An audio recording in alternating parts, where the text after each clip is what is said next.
तो मैं पूछना चाहूंगा, 4 बार के सांसद या 5 बार के सांसद रह के कई बार मंत्री बनने के बावजूद अभी तक अब राजा ही है, नीचे देखते नहीं कि प्रजा भी जिंदा है या नहीं।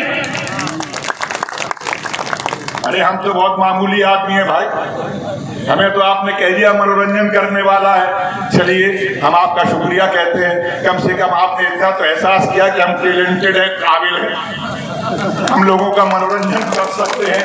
लेकिन आपने क्या किया, आपने लोगों की आंखों में आंसू भरे। आज 18 और 20 साल का बच्चा गुड़गांव में खड़े होकर ये कहता है, जाइए किसी से जाके पूछ लीजिएगा, 18 साल के बच्चे को नहीं मालूम, 20 साल के बच्चे को नहीं मालूम कि उसके सांसद की शक्ल। आपके बीच में इल्तिजा करने के लिए आया, दरख्वास्त करने के लिए आया हूं। ये चुनाव सिर्फ चुनाव भर नहीं है, जैसा कि कहा जा रहा है, ये चुनाव है इस देश के संविधान की रक्षा करने का, उसकी हिफाजत करने का, अपने आइन को बचाने का, जो हमारे बुजुर्गों ने बड़ी मुश्किल से इस आजाद देश में सबको विकास की तरफ ले जाने के लिए, सबकी तरक्की के लिए बनाया। ये वो आइन है जो 400 पार कहने वाले लोग ये हमारे दिलों में अंदेशा पैदा कर रहे हैं कि 400 पार कह के क्या ईडी और सीआईबी और पता नहीं इनकम टैक्स लगा के क्या आने वाला कल कहीं हमारे आइन को तो नहीं बदल देगा, हमारे संविधान को तो नहीं बदल देगा। हमें अपनी हिफाजत खुद करनी है। जो हमारे बुजुर्गों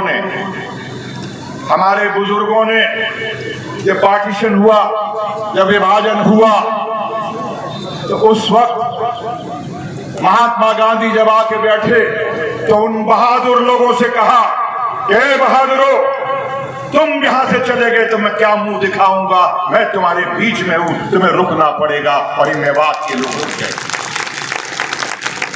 शहीद हसन मेवाती की धरती के लोग यहां पर इसलिए रुके कि उनके अंदर जज्बा था। ये लोग जो कहते हैं मुगलों की औलाद, बाबर की औलाद, अरे ये मेवात तो दिल खोल के कह सकता है कि हम हिंदुस्तान की औलाद।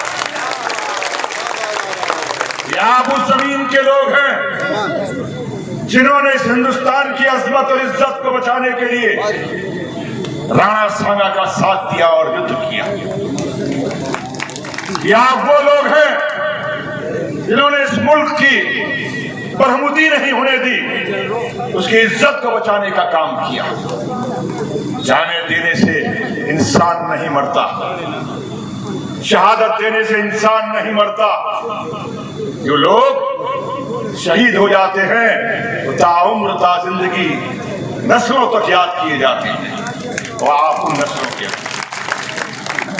आप वो लोग हैं जिन्होंने अंग्रेजों से, अगर उन्होंने वहां पर आज जो पार्लियामेंट बनी हुई है, एक जमाने में रायसीना हिल कहलाती थी और ये रायसीना हिल मेवातियों के कब्जे में थी। आपने जंग लड़ा, अंग्रेजों से लड़ा, और लड़ने के बाद में आपने हथियार नहीं डाले। कहीं कुछ फैसले हुए और कुछ यहां बस गए, कुछ सोना में जाके बस गए। साथियों, आज ये वक्त आया है, वो लोग जो सिर्फ झूठ बोलते हैं।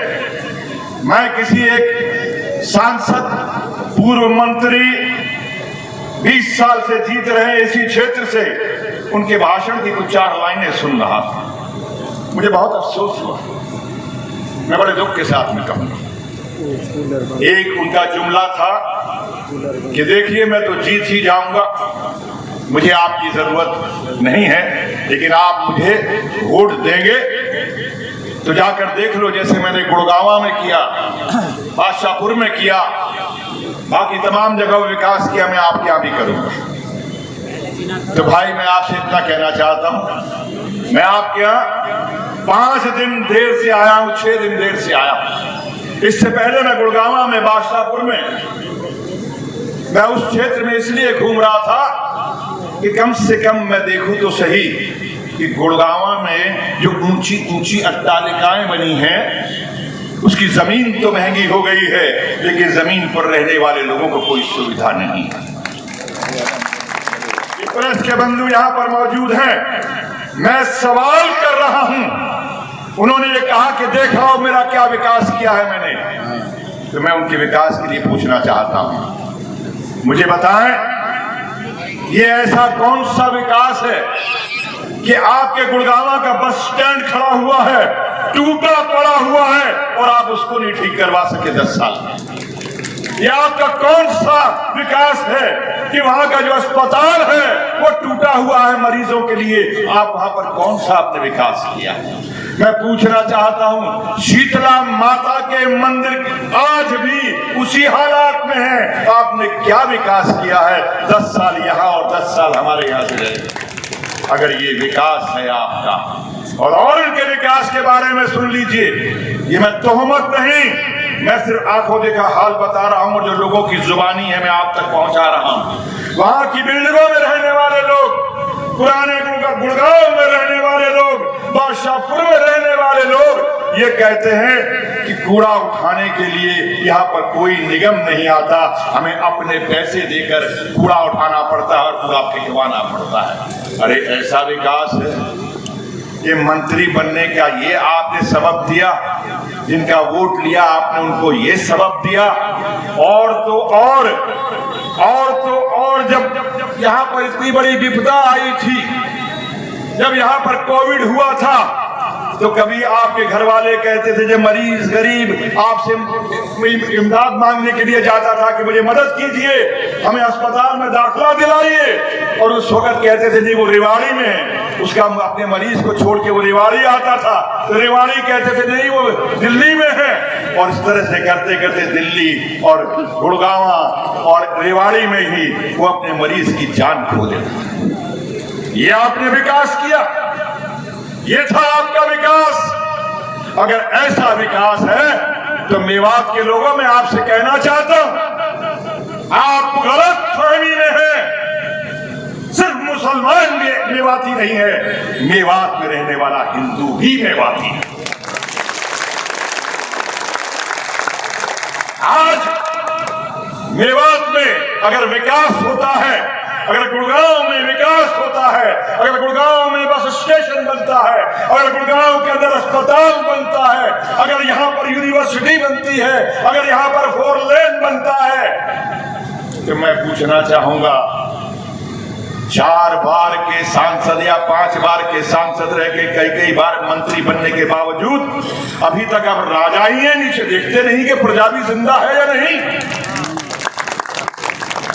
अरे हम तो बहुत मामूली आदमी है भाई, हमें तो आपने कह दिया मनोरंजन करने वाला है, चलिए हम आपका शुक्रिया कहते हैं। कम से कम आपने इतना तो एहसास किया कि हम टैलेंटेड है, काबिल है, हम लोगों का मनोरंजन कर सकते हैं। लेकिन आपने क्या किया? आपने लोगों की आंखों में आंसू भरे। आज 18 और 20 साल का बच्चा गुड़गांव में खड़े होकर ये कहता है, जाइए किसी से जाके पूछ लीजिएगा, 18 साल के बच्चे को नहीं मालूम, 20 साल के बच्चे को नहीं मालूम कि उसके सांसद की शक्ल क्या है, क्योंकि कभी आए नहीं, ना किसी दुख में, ना गुड़गांव गए, ना बादशाहपुर गए, ना किसी के सुख में, ना शादी में। लेकिन कोई अगर कार्ड लेकर पहुंचा तो दुष्कार दिया गया, तो मैं पता तो है मैं आता नहीं। ऐसा कौन सा राजा है भाई? वो जमाने खत्म हो गए राजाओं के, अब प्रजा का जमाना है। और दोस्तों, हमने सारी जिंदगी जमीन पर काटी है, और जमीन वालों ने एक राजकुमार को राजबब्बर बनाकर आपके सामने पेश किया। मेरे घर वाले, हम छोटे से घर में रहते थे, वहीं रह जाते। मैं गया, पता नहीं किसकी दुआओं का असर था, बंबई में मुझे वो इज्जत और प्यार दिया, मैं लोगों के दिलों में घर बसा। मैं 25 साल 26 साल सांसद रहा, मैं आगरा में रहा, मेरे दादा रेलवे के बंगले में रहते थे, मेरे पिता रेलवे के क्वार्टर में रहते थे। हमने वहां पर इमारतें या मकान या दीवारें या जमीनें नहीं खरीदी, लेकिन हमने आगरा की लोगों के दिलों में राज बब्बर ने अपना घर बनाया 25 साल। ये बात किराए की नहीं है। आज भी वो परिवार के बच्चे यहाँ पर कहते हैं अंकल ये घर आपका है। मैं कहता हूँ बेटा नहीं, पहले मुझे दिलों में घर बना लेने दे, फिर मैं तेरे घर में आके रहूंगा। मुझे आपकी जरूरत है। बार बार ये कहा जा रहा है 80% क्यों? हम लोग क्यों नहीं तय करते कि यहाँ का हिंदू भी और मुसलमान भी हमें 100% नहीं तो 99%। हम नेक नियत से आए हैं, हम इस आइन को, इस संविधान को बचाने आए हैं, हम इंसान से इंसान को जोड़ने आए हैं, हम नफरत फैलाने नहीं आए हैं, हम हाथ पकड़कर विकास करने आए हैं, वो हाथ और सबका साथ वाला नाटक करने नहीं आए। अगर यहाँ सड़क बनेगी तो हिंदू भी चलेगा, मुसलमान भी चलेगा। अगर यहाँ पर अस्पताल होगा तो हिंदू और मुसलमान दोनों जाएंगे। अगर यहाँ पर यूनिवर्सिटी बनेगी तो हिंदू और मुसलमान जाएगा। अगर बस स्टेशन होगा तो वहां पर हिंदू और मुसलमान चलेगा बसों में। हम हिंदू और मुसलमानों की नहीं, हम इंसानों की राजनीति करते। अगर अपने आप को आप कहते हैं कि आप मुसलमान हैं तो मिसाली ईमान बनिए दोस्तों, इंसान बनिए। इस नेक उंगली का इस्तेमाल कीजिए जो आप हम सबको नेकी की तरफ ले जाए, ना कि नफरत की तरफ। आइए इस उंगली का इस्तेमाल करके हम नेकी के लिए हाथ के पंजे पर बटन दबाएं और इस मजदूर को, इस काम करने वाले को आप अपने शफकत भरा हाथ, अपनी मोहब्बत भरा हाथ, अपने प्यार भरा हाथ मेरे सर पे रखिए।